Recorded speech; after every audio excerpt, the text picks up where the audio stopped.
Salut, c'est Thomas du blog positif et proactif.com. Alors dans cette courte vidéo, on va voir ensemble comment tes schémas limitants font que dans la vie, parfois tu n'obtiens pas ce que tu veux. Comment simplement aussi peut-être tu n'arrives pas à l'avoir aussi vite que tu ne le voudrais et peut-être même pourquoi tu ne fais pas certaines choses dont tu rêves simplement parce que tu as des schémas limitants internes. Alors il y a quelque chose que je dois te dire, dans cette vidéo tu vas entendre des choses qui peut-être ne vont pas te faire plaisir. Alors accroche-toi et écoute jusqu'au bout, ça va probablement t'intéresser.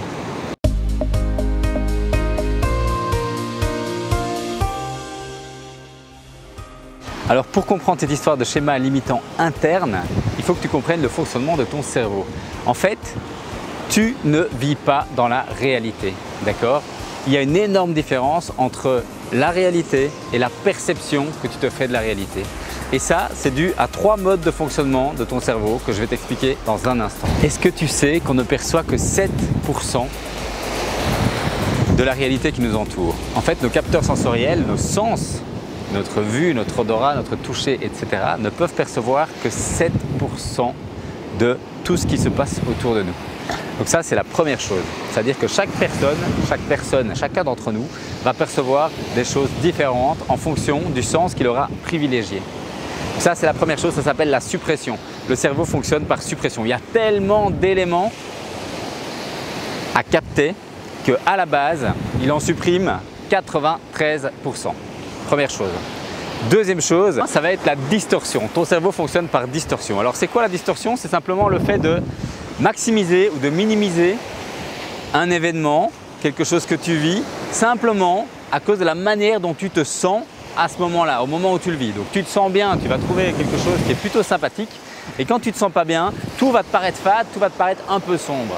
Donc ça, c'est vraiment la distorsion. En fonction de la manière dont tu te sens à ce moment-là, tu vas percevoir la réalité différemment. Le troisième point, si tu veux, c'est la généralisation. La troisième manière de fonctionner de ton cerveau, c'est qu'il généralise. Et heureusement, parce que sinon notre vie serait insupportable. Il y a tellement d'éléments à traiter que s'il n'y avait pas de généralisation, on ne parviendrait pas à vivre sereinement. Alors la généralisation, c'est le fait de prendre un exemple et d'en faire une loi. Donc ce que ton cerveau a déjà vécu, il cherche à le revivre. Ça veut dire quoi? Ça veut dire que 95% de tes pensées d'aujourd'hui seront les mêmes demain. Ça veut dire qu'on est des êtres d'habitude, si tu veux, on pourrait le dire comme ça. Donc ces 3 éléments font que nous ne vivons pas dans la réalité et que nous vivons tous dans une perception de la réalité et qu'elle est différente pour chacun d'entre nous. Alors ça explique beaucoup de choses. Ça explique qu'il y a des conflits, ça explique les guerres, ça va expliquer le problème qu'il y a entre 2 voisins, ça va expliquer finalement tous les problèmes de point de vue, c'est-à-dire que on n'a pas une réalité avec quelqu'un qui est d'accord et quelqu'un qui n'est pas d'accord, on a plusieurs réalités qui viennent finalement se confronter.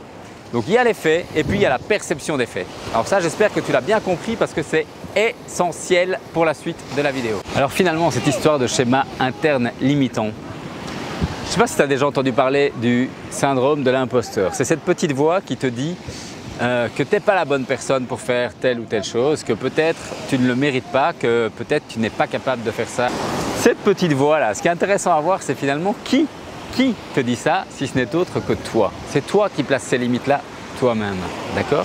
Le syndrome de l'imposteur, il est né d'un moment dans ta vie où tu as eu une pensée, une croyance qui a généré une action, qui a généré un résultat et toi, tu as généralisé ça. Tu as dit, ok, quand je pense comme ça, quand je fais ça, j'obtiens ce résultat et donc j'obtiendrai toujours ce résultat. Et finalement, tu reproduis systématiquement le même schéma et tu t'empêches de penser différemment et donc tu ne peux que reproduire systématiquement le même schéma. C'est ce qu'on va appeler le cercle des croyances et ça, c'est vraiment, c'est capital, c'est très important. C'est cette idée que d'une pensée va naître un potentiel d'action, que dans ce potentiel d'action, tu vas en choisir et que celle que tu vas choisir, elle va te donner un résultat. Et le résultat, soit il renforce la croyance du début, soit il va la déforcer. Et ça, en fait, c'est un cercle vicieux ou un cercle vertueux. C'est à toi de choisir comment tu veux être dedans.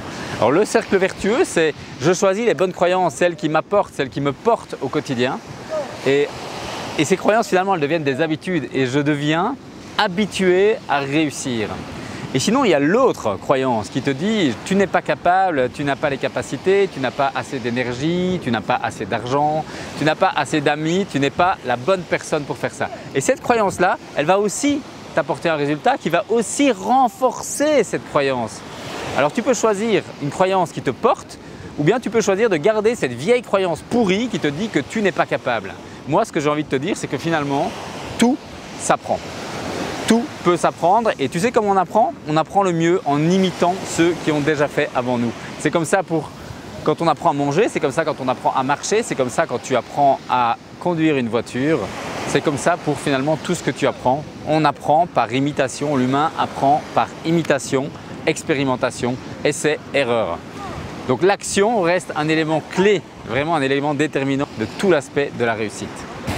Alors pour aller plus loin dans cette histoire de réalité, de croyance, je te propose de lire un article qu'on a écrit déjà il y a bien longtemps qui s'appelle « 3 mécanismes qui créent notre réalité ». Je te mets le lien sous la vidéo. Si tu veux en savoir plus sur cette idée de suppression, généralisation et distorsion, sur ce mode de fonctionnement de notre cerveau, je te conseille vraiment de lire cet article. Maintenant, dans la prochaine vidéo, ce qu'on verra, c'est le cercle des croyances en détail. On verra comment nos actes et nos pensées sont liés les uns avec les autres. On verra comment ils sont interdépendants et on verra comment on peut modifier une croyance pour obtenir un nouveau résultat. Un petit pouce en l'air pour dire j'aime cette vidéo si elle t'intéresse parce que là on va avoir toute une série de vidéos qui vont être sur ce thème-là des croyances limitantes parce que je suis persuadé que c'est un des thèmes principaux, essentiels du développement personnel. Que si on n'est pas capable d'identifier nos croyances limitantes et de les transformer, notre développement personnel, le fait de devenir une meilleure version de nous-mêmes va prendre beaucoup plus longtemps que si dès le début on arrive à mettre des mots sur j'ai des croyances qui ne sont pas les bonnes et qui m'amènent de mauvais résultats et qu'on arrive à finalement travailler sur mettre de nouveaux mots qui nous amènent de nouveaux résultats. Ça, j'en suis intimement persuadé. Donc voilà, pour la suite, c'est comme d'habitude, tous les mercredis, un nouvel article et pour ça, il faut que tu sois abonné, bien sûr, il faut que tu aies téléchargé le bonus. Donc le bonus, c'est quoi? C'est un e-book qui t'explique 5 concepts, qui te présente aussi 5 bouquins extraordinaires, 5 concepts qui auront un impact positif sur ta vie si tu les appliques. Ça, j'en suis intimement convaincu. N'hésite pas à télécharger le bonus, le lien est juste ci-dessous. Tu peux aussi partager un peu ce que tu en penses toi de cette idée de est-ce qu'on vit dans la réalité ou pas, comment tu vois les choses simplement. Donc voilà, n'hésite pas à mettre un commentaire sous cette vidéo. Je te souhaite une excellente fin de journée et je te dis à très bientôt sur le blog.